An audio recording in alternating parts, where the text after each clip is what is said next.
Western Germany, December 1944. The sky is a bruised sheet of gray, snow, and smoke, twisting together over the Rhine. Inside a Luftwaffe radar bunker, operators stare at a glowing screen, tracking a formation of incoming Allied fighters. Contact, 27 miles out, one mutters in German. 6 P-47s, altitude 3,000 meters. The room hums with tension. The air smells of sweat and ozone. Then, a flicker. One blip on the screen trembles, fades, and vanishes. The operator slaps the console. Gerätstörung? Malfunction? The supervisor leans in, adjusts the gain. Nothing. No reflection, no echo, no trace of metal, just static. The others are still there, someone says. The officer scowls. Check again. They do. 5 signals, 1 gone. Within minutes, radio chatter erupts through the bunker. Fighters scramble. Searchlights pierce the fog, and flak guns rotate toward the invisible threat. But the 6th plane, the one that disappeared, never shows on any scope again. The officer's voice tightens. It's impossible. Planes don't just vanish. The young operator whispers, Then tell that to the sky, sir. Hours later, across the channel, mud splashes against the landing strip at a U.S. fighter base. A lone P-47 skids in hard, tires screeching. Steam hisses from the cowling. The aircraft's skin is riddled with bullet holes, yet somehow, impossibly, it's still flying. Lieutenant Jim Rourke climbs out, helmet in hand, and stares at his mechanic, a stocky man with oil up to his elbows and a cigarette clenched in his teeth. Tom, Rourke says, voice hoarse, whatever the hell you did to my engine, the Germans couldn't see me, sir. Tom Callahan wipes his hands on a rag, squints at the plane, and says, Didn't do nothing but make her breathe right. Rourke shakes his head. I flew straight through a radar corridor. They never locked on. I was right above them. Nothing. No flak, no fighters.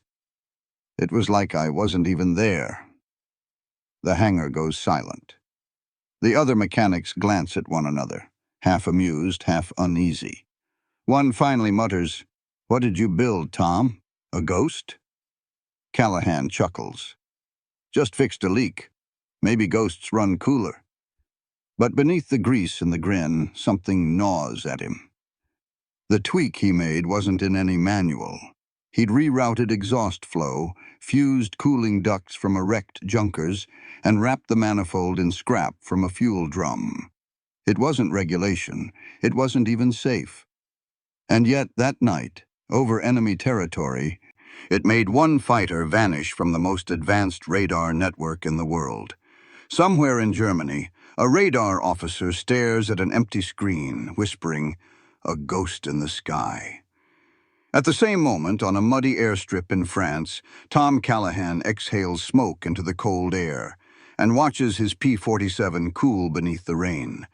Unaware he's just changed the future of air warfare forever. In 1944, radar was supposed to be untouchable, the invisible shield of the Reich. Germany's Freya and Würzburg systems could spot a bomber formation from over 100 miles away. To the men manning those consoles, the sky wasn't mystery. It was mathematics. Heat, metal, motion, all turned into glowing dots on a phosphor screen. Allied pilots knew it too. They flew knowing that every time their engines roared to full throttle somewhere across Europe, a green dot appeared. The Luftwaffe didn't need eyes, they had equations. American intelligence called it the eyes of the fatherland. It was their greatest advantage, and the Allies' biggest nightmare. That's why the idea of fooling radar wasn't just unthinkable. It was blasphemy. Every pilot was drilled on it. Radar can't be jammed, hidden, or escaped. If you're in the air, they'll see you. And yet, one mechanic on a muddy field in France had just broken that law of war. Sergeant Tom Callahan didn't know a thing about electronics. He couldn't tell a wave pulse from a radio signal. But he knew engines. He knew that a hot engine glowed like a bonfire to infrared sensors. and that heat meant visibility. In every briefing, engineers lectured about efficiency, airflow, and temperature management. But to Callahan, they'd missed the point. Engines don't get seen, he'd tell the boys. They get felt. You make one breathe wrong, it'll sing different. You make it breathe right, it disappears. He wasn't talking about stealth. He didn't even know the word. He was talking about harmony, the way a machine could blend into the air around it when tuned just right. It started small. He noticed that P-47 engines ran hotter after prolonged climbs. Heat shimmered off the cowling like a mirage. Even on cloudy days, you could see the distortion from 100 yards. That heat wasn't just wasted energy. It was a signal flare to anyone with radar. So when he rerouted exhaust pressure to force air around the manifold, he wasn't trying to hide from anyone. He was trying to cool it down, make it survive longer. But in war, a little luck mixed with a lot of disobedience can change history. The Freya operators couldn't track what wasn't hot enough to reflect their beams, and the vanishing P-47 became the first Allied aircraft to slip through Germany's electronic net, not by design, but by instinct. The manual said radar couldn't be fooled. Callahan had just proven they'd been written by men who'd never gotten their hands dirty. Before the war, Tom Callahan wasn't a soldier. He was a farmhand from Illinois who spent more time fixing tractors than talking to people. His father was a railroad mechanic, a man who believed that metal only breaks when you stop listening to it. By 17, Tom could strip an engine block blindfolded. By 20, he was building his own combustion rigs in the barn, using copper pipes and coffee cans. When he enlisted in 1942, the Army Air Forces didn't see genius. They saw another grease monkey, someone who followed orders, someone replaceable. They were wrong. Callahan never cared about manuals. In his words, a manual's written for the average man. Trouble is, there's no such thing as an average engine. That attitude got him written up twice during training. Once for running a test engine past safety limits. Once for welding a broken mount with field scrap instead of waiting for parts. His superior had barked, "That's illegal, Sergeant." Tom's answer, "So's dying while you wait for permission." By the time he was stationed in France, his reputation had spread. Pilots trusted him more than their flight officers. They called him the doctor, not because he wore glasses, but because every plane that came to him came back alive. What set him apart wasn't just skill, it was intuition. He could tell what was wrong with a plane by listening to it idle. He'd crouch beside a roaring P-47, eyes closed, just feeling the tremor of the metal under his hand. "She's lean," he'd say, or, "She's choking on her own air." To the brass, it was superstition. To the pilots, it was salvation. The 9th Fighter Squadron was losing aircraft faster than replacements could arrive. Overheating engines, vapor locks, cracked exhaust manifolds, all of it slowing their climbs and making them sitting ducks for Luftwaffe interceptors. Every mechanic followed protocol. Callahan broke it. He experimented in secret, swapping old bolts for scavenged German ones, cutting new vents into cowlings to alter pressure curves. He even rerouted oil return lines using spare radio cables. The rest of the crew joked that his workspace looked like a scrapyard married a mad scientist's lab. And then came the accident. A damaged P-47 returned from a mission.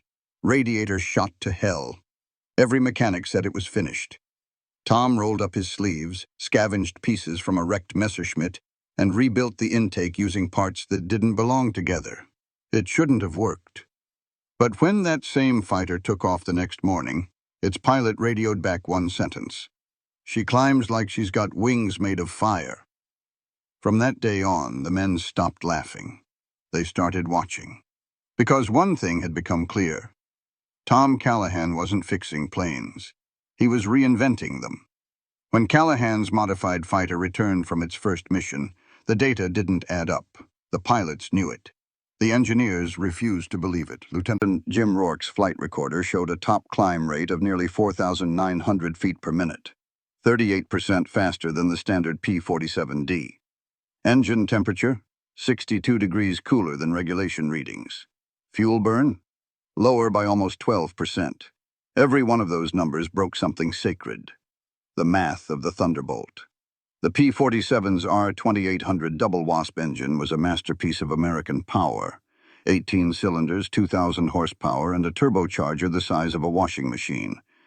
It was fast, but it was a beast. Heavy, hot, and temperamental. Every engineer agreed. Push it too far, and it would melt itself. So when Callahan's illegal rebuild ran smoother and cooler after being hit by flak, the squadron's chief engineer thought the instruments were broken. "Recalibrate the gauges," he ordered. They did. Twice. The readings didn't change. In a war ruled by paperwork, numbers weren't supposed to lie. But these ones did, and they told a story that couldn't exist. Word spread through the base like a rumor wrapped in jet fuel. The pilots joked that Callahan had made a deal with the devil. The maintenance crew called the engine Frankenbird.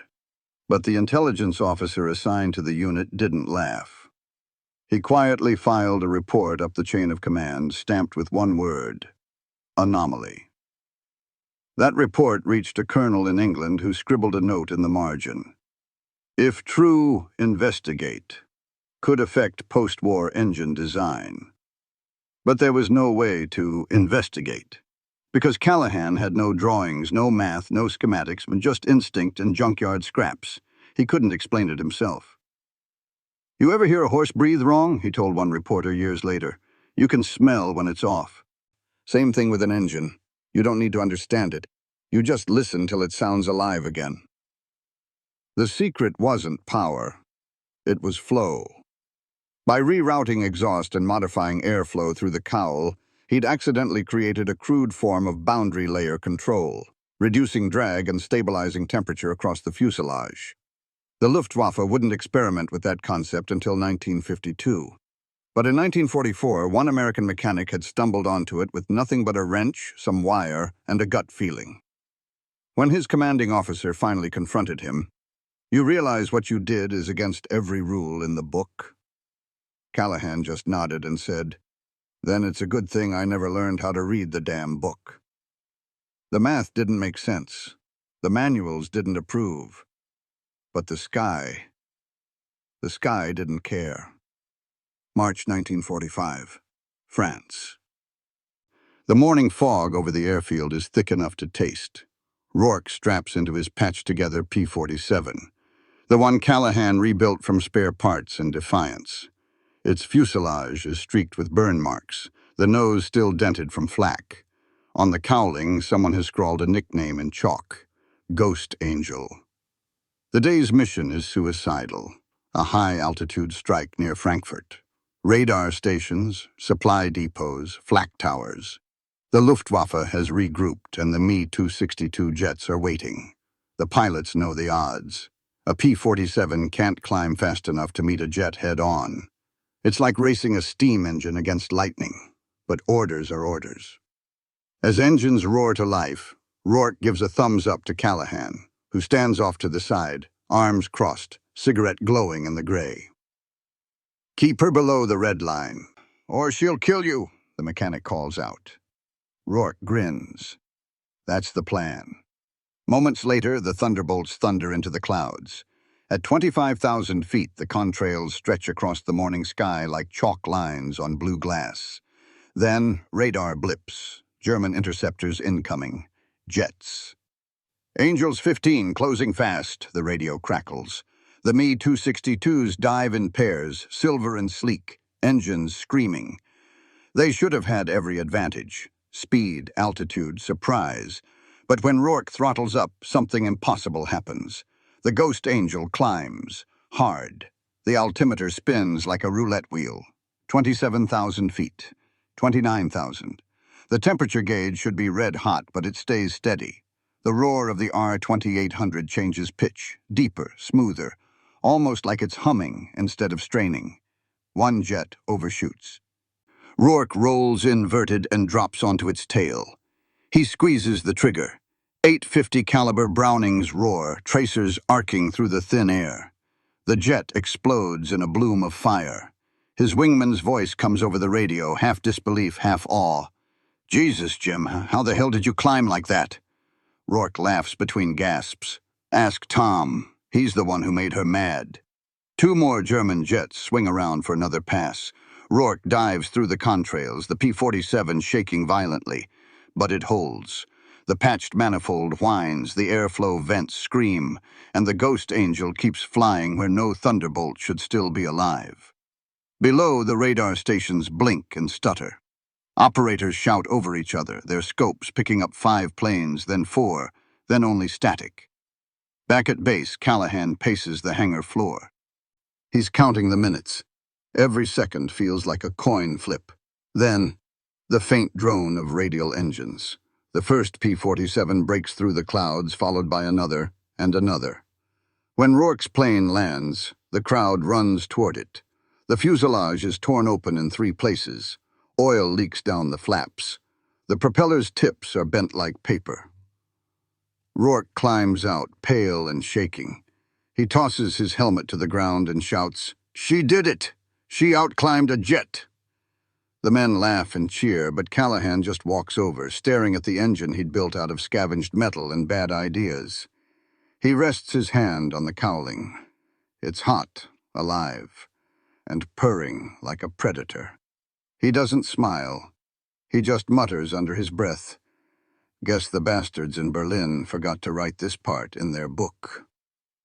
That night, the squadron's report lists something no one can explain. Enemy jets destroyed. 3 Allied losses. 0. Observed anomaly. 1 aircraft exhibited non-standard thermal signature and superior climb rate at high altitude. No one dares file a complaint, because everyone knows what kept that plane in the sky. Not luck, not orders. Just a mechanic who believed that perfection was for textbooks, but survival was for men who weren't afraid to break them. When the after-action report hit Allied command, the engineers refused to believe it. A P-47, a heavy single-prop fighter weighing over 8 tons, had not only climbed faster than the Me-262, but maintained pursuit at 30,000 feet without overheating. The numbers mocked reality. But the logs didn't lie. Engine temperature? 238 degrees Celsius, a full 70 degrees below the red line. Boost pressure, 66 inches. Airspeed, climbing through 470 mph. At that altitude, it shouldn't even have been able to sustain a turn. Yet it did. 3 of them in succession. The engineers at Wright Field spent weeks trying to recreate Callahan's results on paper. They couldn't. Every formula said the same thing. A radial engine can't do what that engine did. "Then your math is wrong," Callahan told them later when they summoned him for questioning. "I just let the air do the work." They thought he was joking, but he wasn't. What Callahan had done, unknowingly, was create a partial laminar flow chamber around the cowling. By rerouting exhaust gases and adjusting the manifold angle, he'd changed how hot air wrapped around the fuselage. Instead of bleeding drag, it created a pressure halo, a primitive form of aerodynamic shielding that reduced resistance and stabilized temperature. He didn't have a word for it. He just called it helping her breathe easier. The irony? The Germans were trying to solve the same problem. And failing. Their Me-262 jets, for all their speed, choked at high altitude.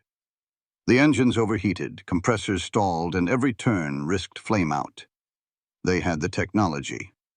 Callahan had the instinct. When scientists back home analyzed fragments of his modifications, one researcher at MIT wrote in disbelief, "This effect resembles theoretical models of adaptive boundary flow. We did not think such behavior was physically possible under wartime conditions." Translation: he broke the laws of airflow and made them work for him. But to the men in his squadron, it wasn't physics, it was magic. They called it the Callahan effect. The mechanics began copying his modifications in secret, widening vents, re-angling exhaust, and cooling oil through improvised tubing. Soon, more and more Thunderbolts started climbing faster, running cooler, and surviving longer. No one filed the paperwork. No one dared. Officially, none of it existed. When word reached Allied intelligence that several P-47s had returned from combat without being spotted by radar, an officer wrote in the margin of a report, "Unconfirmed phenomenon, possibly mechanical coincidence." But coincidence doesn't repeat itself. What Callahan had discovered wasn't an accident, it was evolution. The first whisper of what engineers decades later would call stealth dynamics. He hadn't built a better fighter. He'd built a smarter one that blended with the sky instead of fighting it.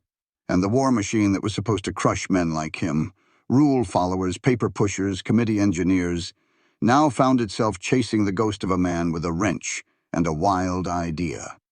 By April 1945, the Callahan effect had become more than a rumor. It was a movement. In hangars from Normandy to Belgium, mechanics began whispering about breathing engines, about tuning airflow instead of just fixing it. They'd gather around overworked Thunderbolts with cigarette smoke curling through the air, trading stories of what Callahan had done. No manuals, no diagrams, just talk, passed from man to man, like gospel. One crew in the 56th Fighter Group swore they'd copied his manifold alignment using parts from a wrecked ambulance. Another unit claimed their planes ran 5 degrees cooler after borrowing Callahan's trick of cutting improvised pressure vents behind the oil coolers. None of it was official. None of it was approved. But it worked. The pilots noticed first. "Feels smoother," one said. "Climbs quicker," another added. No one knew why. But no one wanted to stop. The brass, on the other hand, hated it. Regulations were the spine of the Air Force. Every bolt, every seal, every line inspected and recorded. Unauthorized modifications could get a man grounded or worse. But when the numbers came in, higher mission completion rates, lower engine failures, fewer lost planes, even the rule book started to look nervous. At a forward base near Reims, a major confronted Callahan in the hangar. "What the hell are you doing to these planes, Sergeant?" Callahan didn't look up from his work. "Making 'em work like they want to." "Want to?" the major barked. "Machines don't want anything." Callahan finally looked him in the eye. "Then you ain't been listening." The major stormed off. But the next morning, his personal P-47 had the same odd cooling vents welded behind its cowling. In a war built on chain of command, Callahan had created something that spread faster than orders: belief. Across Europe, men who had once lived by the book started trusting their gut again. They began to see the machines not as rigid tools, but as partners, alive, unpredictable, responsive. It wasn't science anymore, it was culture. The Germans noticed too. Luftwaffe reports began mentioning irregular radar returns and erratic Allied climb profiles. Some analysts believed the Allies had developed a new radar countermeasure. Others suspected captured jet research. No one guessed the truth, that the difference came not from labs or blueprints, but from one sergeant with a file and a feel for airflow. By May, the war was ending. But the legend was already airborne. Pilots from Callahan's squadron swore their P-47s could disappear from radar on cloudy days. They called them ghost birds. Mechanics carved his initials, TC, into panels of planes that shouldn't have survived. Callahan didn't write a single report. He didn't keep notes.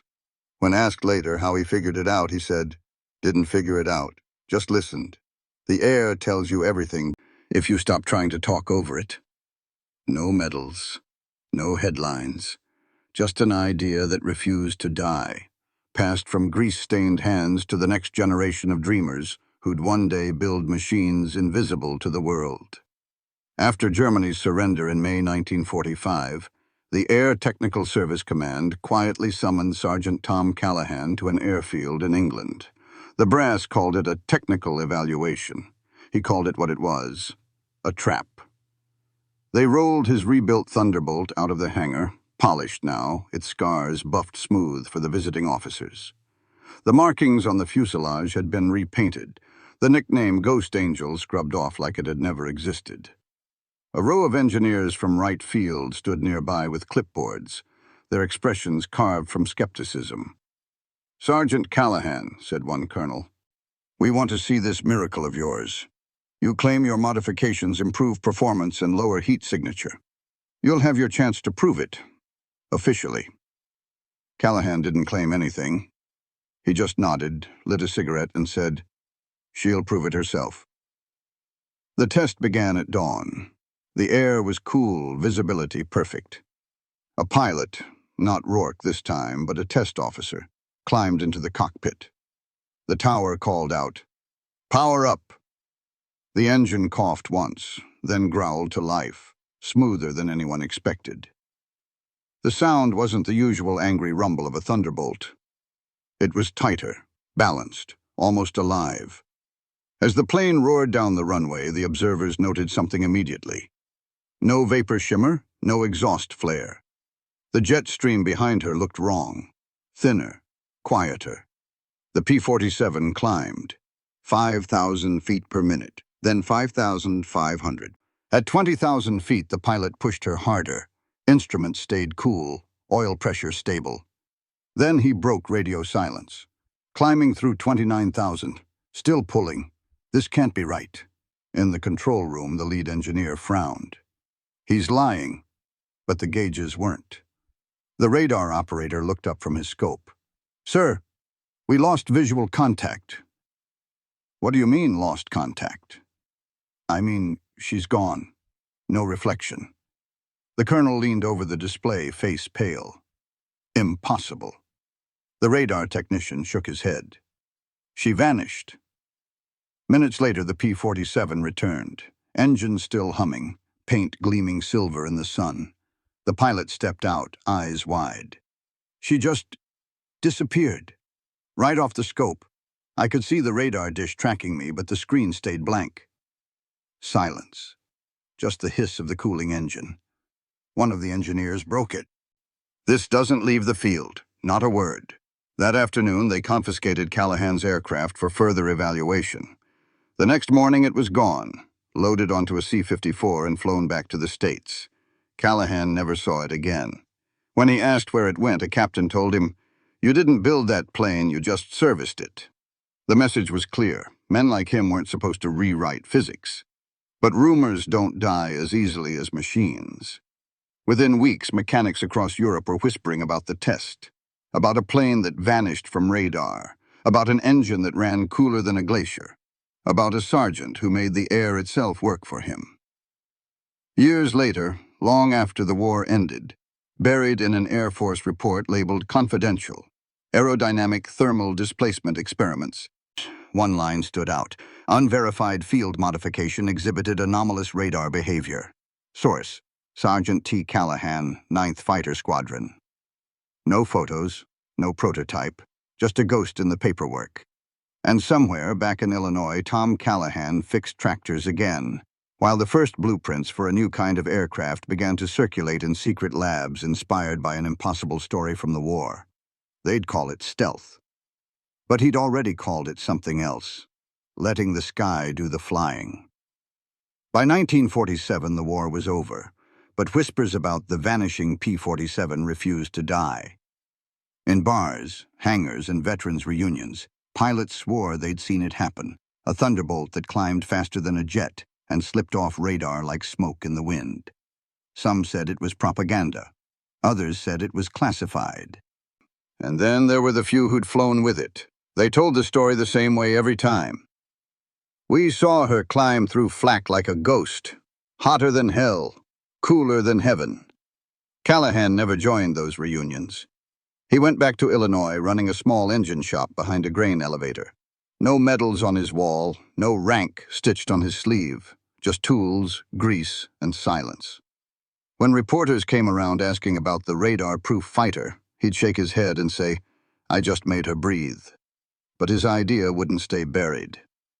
At Wright Field, the confiscated P-47 was taken apart piece by piece. The engineers who had mocked him now found themselves writing long reports they didn't understand. They called it anomalous laminar temperature behavior. What they couldn't admit was simple. A field mechanic had done what their best scientists hadn't: merged power and invisibility.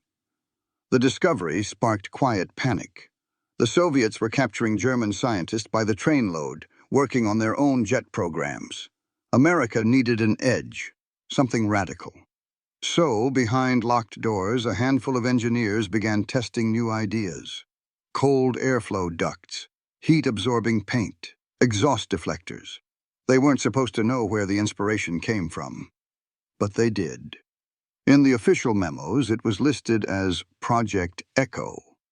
In the break room, the nickname was different, the Callahan Study.